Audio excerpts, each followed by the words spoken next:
So far in this series, we've looked at business plans, and you will have now decided what you want your airline to look like, where it will fly, and what sort of aircraft you might choose.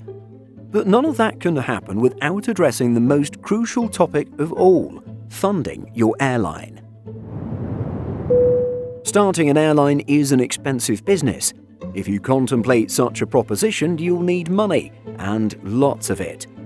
Everything you require and plan for will need financing, and the list of everything that requires such financing is never ending. When starting an airline, the one item that'll determine whether your airline makes it to launch day will be how well financed your business plan is. A suitable warning to all when it comes to starting and financing an airline is an old joke within aviation circles. Question: how do you become a millionaire who owns an airline? Answer: become a billionaire first and then start one. Although it's a joke, there's more truth behind its sentiment than you might first imagine. Treat this as your first warning for what you're getting into. As soon as you begin working on planning your airline, you'll be running up costs. Like a taxi cab, the meter will be running as soon as you open the door and hop inside. Before you even hail that taxi, you need to ensure that your project is well funded from the outset. If it isn't, you'll run out of cash before realizing that you're running short. Whether for paperclips or phone calls, the costs are immediate even before considering sourcing funding for aircraft acquisition, signing contracts for airport handling, or purchasing jet fuel. The amount of startup capital is often underestimated when starting an airline.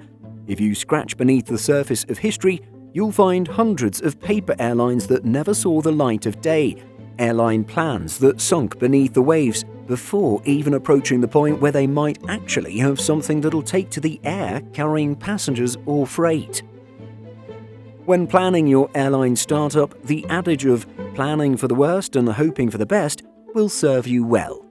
Accumulate as much cash as you can muster in the very early stages. History has shown that when it comes to starting an airline, however much money you have, or even plan to have, it probably won't be enough. You'll most likely consider two main finance streams to raise funding for your airline venture. The first is to raise share capital, and the second is to seek investment from institutional investors. Without delving too deeply into academic financial theory, these options involve third parties providing you with money, but expecting something back in return. Firstly, you could consider selling shares in your airline company. This will involve a considerable amount of work on your part, pitching your business plan to anyone who'll listen. This may be friends, family, or other acquaintances, but it could go all the way up to floating your airline company on the stock exchange of your chosen country. Shareholders will buy shares in your company. Money used to make the share purchase funds the costs of running your business. Stock exchanges worldwide allow smaller or startup companies to float their shares to those wishing to buy into the company. In London, for example, the Alternative Investment Market, or AIM, is the vehicle that provides such a platform. The new Icelandic airline Play listed its shares via what is known in the financial world as an initial public offering, or IPO, on the Nasdaq First North Growth market. Interestingly, the Reykjavik-based airline flew a special flight at 12,000 feet over the glaciers and lava fields of the Icelandic highlands to ring the famous New York stock market trading bell when the shares went on sale on July 9, 2021. Shareholders will hope that their shares rise in value as your airline becomes successful. That way, when they decide to sell their stakes in the future, they make an instant return on their initial investment. Shareholders will also be hoping that the airline is profitable enough to reward its shareholders with an annual bonus called a dividend. Paying dividends keeps shareholders happy and more likely to retain their existing shareholding or perhaps even add to it. The second method of funding is to approach institutional investors. These may be banks, investment houses, and other financial institutions that might be attracted to your business model. If they can be brought on board, they might become investors in your airline business, providing much-needed startup capital in the initial stages. You might even be fortunate to come across a serial entrepreneur who may like the concept of your airline and be willing to invest as part of their investment portfolio. However, such occurrences are rare, particularly within the airline industry, which is considered high risk. Investors may require guarantees that they'll get their investment back after a fixed period, or demand a share of the profits made during that time, or require a percentage of the business itself. They may even go so far as to insist on one of their senior members of staff to sit on the board of directors of your airline, retaining a degree of control from within.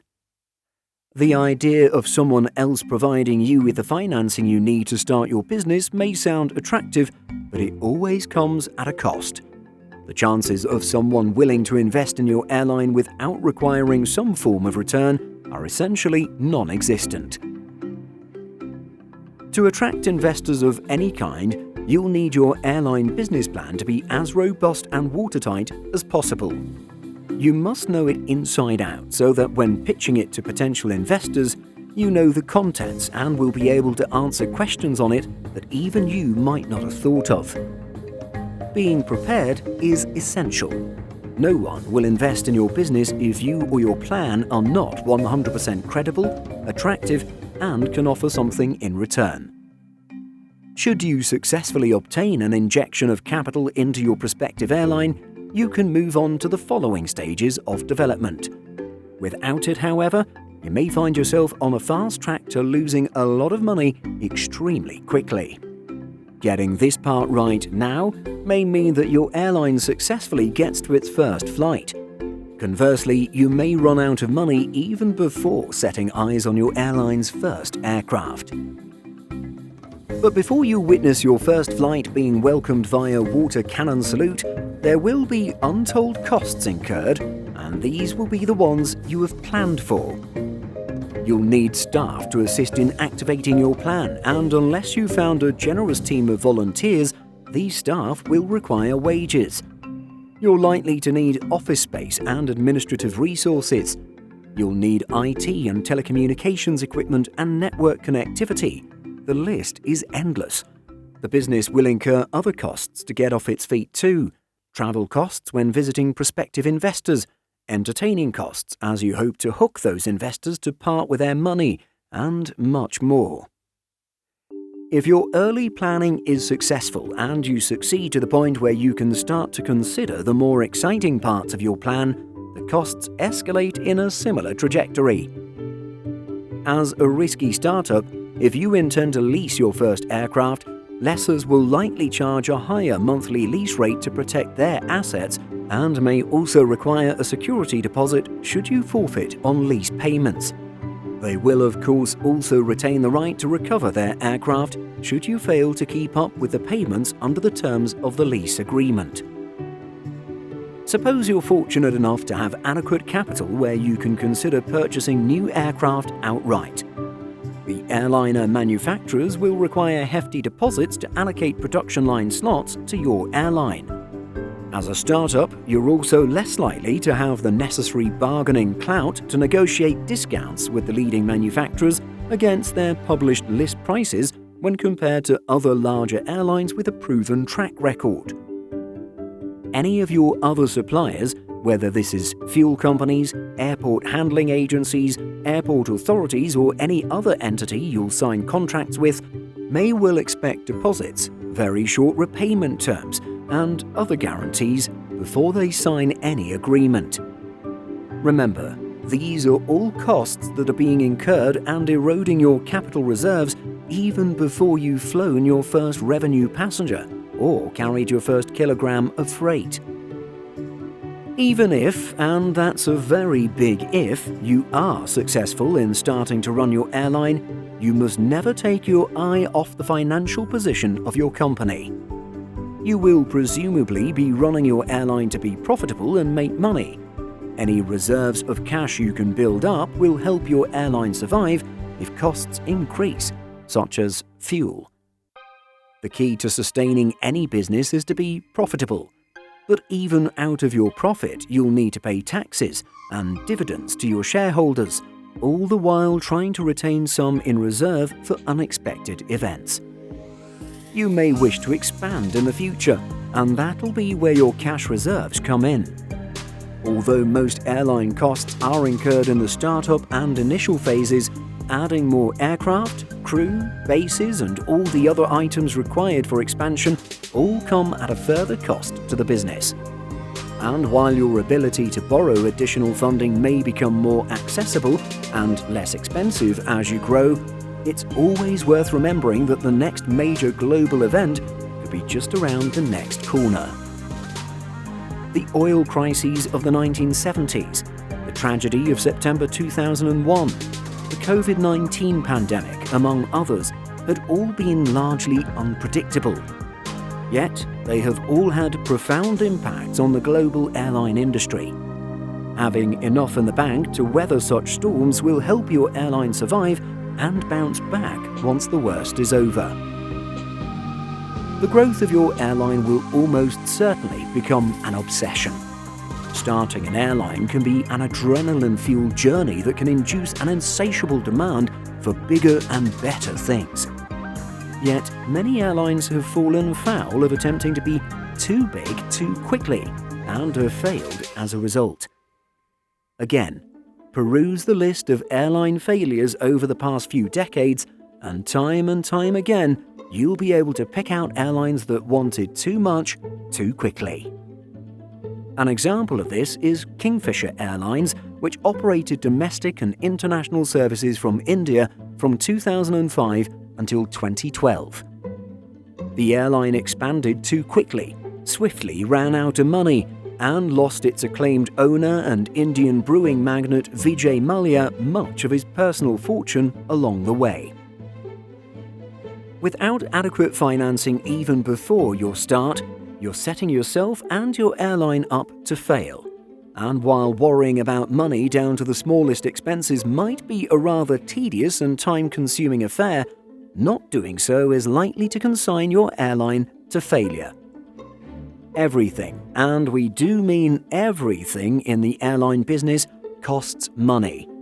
From a simple air sickness bag to a drop of fuel, and from the smallest screw inside one of the engines to a whole new repaint of your aircraft, it all costs money and probably way more than expected. Running an airline can be exciting and can bring you great rewards, yet doing so is most certainly not for the faint-hearted, as we've already mentioned a few times now. So, don't go into business and start your own airline expecting to get rich quickly.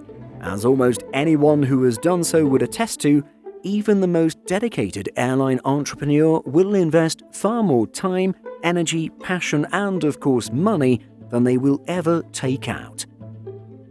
In the next part of this series, we'll be taking a look at what tangible supplies are needed to start your new airline, from offices to cabin crew uniforms, and from key personnel to paper clips. Starting an airline involves writing possibly the most expensive shopping lists you can imagine. So, how would you want to fund your airline? Would you try to list it on a stock exchange, or instead find some big-time investors? Or would you even try one of Northern Pacific's approaches and try to engage in some small-time crowdfunding? Let us know your financial strategy by leaving a comment. Simple Flying publishes over 150 articles every week. If you're looking for the latest aviation news and insights, visit simpleflying.com.